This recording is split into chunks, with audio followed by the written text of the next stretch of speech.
In today's video, I'm going to teach you how to change voice style in Perplexity AI app.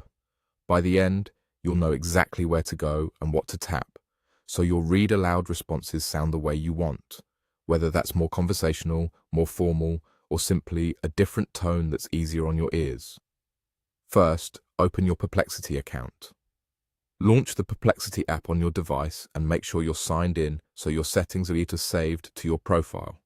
You'll start on the main screen where you usually enter prompts or browse results. Next, go to your profile. Look for your profile icon, typically in the top corner of the screen. Tapping this brings you to your account area, which is where all your personal preferences and app controls live. It's the quickest way to access the options that change how Perplexity behaves just for you. From your profile, tap Settings. You'll recognize it by the gear icon. The settings area collects all customization features in one place, so you don't have to hunt around. If you have multiple categories here, don't worry. We're heading to the one that controls audio. Now, choose Speech. This section is dedicated to how Perplexity speaks back to you. Think of it as the control room for voice output.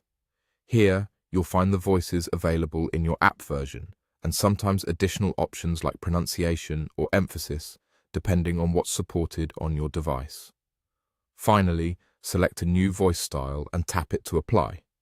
You'll see a list of voice styles with names that hint at their tone or character.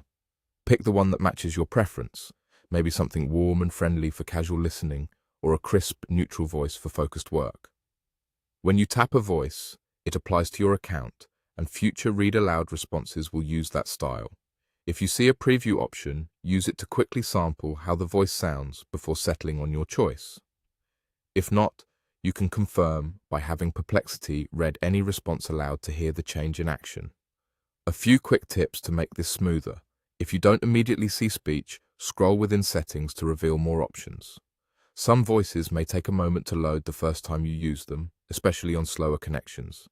And if something doesn't seem to stick, close and reopen the app to refresh your settings. That's it. Open your account, go to Profile, enter Settings, tap Speech, and pick the voice you like. Enjoy a listening experience that fits your style, and I'll see you in the next tutorial.